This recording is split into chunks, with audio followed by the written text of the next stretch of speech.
Hello बच्चों, कैसे हैं आप। उम्मीद करती हूँ कि आप सब स्वस्थ होंगे और अपने बोर्ड की तैयारी बहुत अच्छे से कर रहे होंगे। जैसा कि आप जानते हैं, पिछली कक्षा में हमने क्लास 10 का जो हाफ ईयरली एग्ज़ाम है 2025 साइंस का हम क्वेश्चन सॉल्व कर रहे थे और इसका हमने सेक्शन ए सब कंप्लीट कर लिया था जिसमें MCQs थे। और उसके बाद आज हम सॉल्व करेंगे सेक्शन बी। ठीक है, तो सेक्शन 2 से क्वेश्चन नंबर 9 तक है ये। तो इसका पहला क्वेश्चन है, वियोजन अभिक्रिया के उदाहरण दीजिए।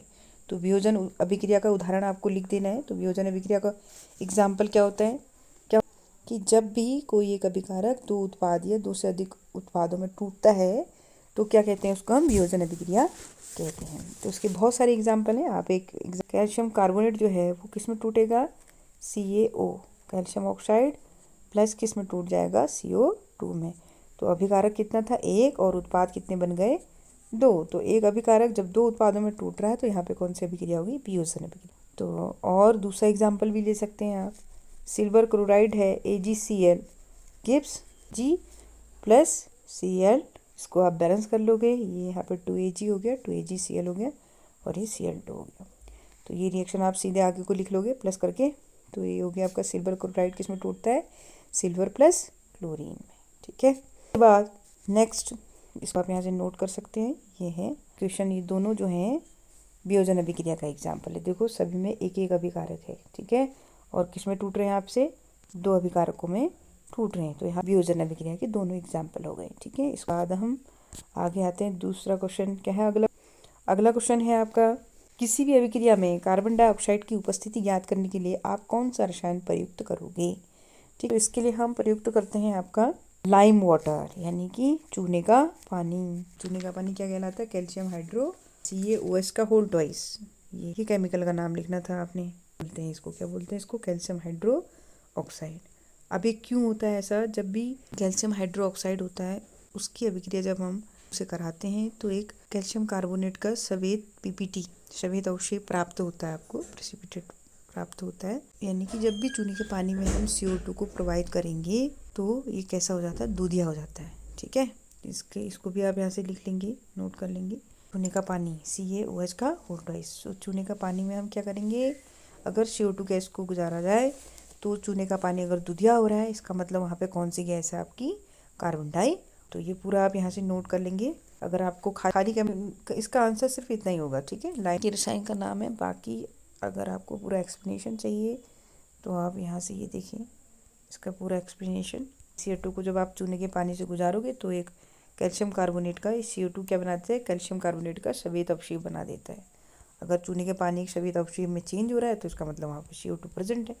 इसका मैं CaOH का होल ट्वाइस। ठीक है, तो यहाँ पर आप क्या करेंगे, इसको होल ट्वाइस ऐसे लिखना था, इसको ये यहाँ नहीं लगेगा यहाँ। अगला है आपका कि रंध्रों का खुलना बंद होना किससे नियंत्रित होता है। तो रंध्रों का खुलना बंद होना ये किससे होता है, रक्षक कोशिकाएं, यानी कि जो आपने गार्ड सेल यानी कि स्फीति के द्वारा टर्जिडिटी पर निर्भर होता है। तो ये तो सीधे आपको मैंने इस तरीके से बीन शेप की स्टोमेटा थे पत्तियों में होते हैं और यहाँ पे गार्ड सेल्स होती हैं। ठीक है, तो गार्ड सेल ही जब पानी अंदर बाहर जाता है तो टर्जिडिटी के द्वारा ही ये स्टोमेटा जो होते हैं खुलते और बंद होते हैं। ठीक है, नेक्स्ट क्वेश्चन है आपका क्वेश्चन नंबर 4। तो ये जो है किसके कारण नियंत्रित होता है, जो स्टोमेटा में द्वारक कोशिकाएं होती हैं, रक्षक कोशिका जिसे आप बोलते हो गार्ड सेल, तो उसमें टर्जिडिटी के कारण ही रंध्रों का खुलना बंद होना क्या होता है, नियंत्रित होता है। तो इसको आप यहाँ से ये रक्षक कोशिकाओं की स्फीति पर निर्भर करता है, टर्जिडिटी पर, स्फीति पर निर्भर करता है। ये अगला क्वेश्चन है आपका, तंत्रिकाओं के बीच के अंतराल को हम क्या बोलेंगे, सिनेप्स बोलते हैं। ठीक है, अगला है, वाहनों के पीछे देखने वाले दर्पण में कौन सा दर्पण लगा होता है। तो उत्तल दर्पण जो होता है वो क्योंकि एक बहुत बड़े क्षेत्र को छोटा करके दिखाता है, इसीलिए हम इसे वाहनों में एज ए साइड मिरर के रूप से इस्तेमाल। नोट कर लीजिए। अगला क्वेश्चन है कि 100 सेंटीमीटर फोकस दूरी वाले लेंस की क्षमता क्या होगी, इसको कैसे ज्ञात करेंगे। बराबर क्या हो जाएगा, 100/P बराबर 1 डायोप्टर। ठीक है, F बराबर आपको कितना दिया है, 100 सेंटीमीटर। तो P आपको ज्ञात करना है, तो P आप यहाँ से कर लेंगे 100/F, यदि सेंटीमीटर में है तो ये। ठीक है, तो ये भी सेंटीमीटर में 100 ही दिया हुआ है, ऊपर 100 है ही, तो P से इसको कट कर लोगे तो 1 आ जाएगा। तो पी की वैल्यू आ गई आपकी, पी की वैल्यू कितनी आ गई 1 डायोप्टर। ठीक है। नाउ नेक्स्ट अगला दिया हुआ है रक्त की शर्करा को नियंत्रित करने वाला हार्मोन। बहुत आसान, रक्त की शर्करा को नियंत्रित करने वाला हार्मोन हो गया इंसुलिन। इंसुलिन क्या करता है, आपके ब्लड में जो शुगर लेवल है उसको, पैंक्रियाज है उसकी बीटा सेल से सिक्रीट होते हैं, पैंक्रियाज का बीटा इंसुलिन, और यही आपके जो ब्लड में शुगर लेवल होती है उसको कंट्रोल करने का काम करता है। ठीक है। Now the next question is दूरदर्शी दोष क्या होता है। दूर की वस्तु तो आपको साफ दिखाई देती है और नज़दीक की वस्तु आपको साफ नहीं दिखाई देती है। दूरदर्शी दोष में क्या होता है, प्रतिबिंब रेटिना पर न बन के उससे दूर हट के बनता है। ठीक है। इस उदाहरण के लिए आप क्या करोगे, अगर व्यक्ति है दूरदृष्टि दोष से ग्रसित व्यक्ति, तो इसके लिए आप इस्तेमाल करोगे उत्तल लेंस का। अगर आपने नोट करने हैं ये सारे, तो आप यहाँ से स्क्रीनशॉट लेके इसमें से कर सकते हैं। पहला वाला क्वेश्चन ये हो गया।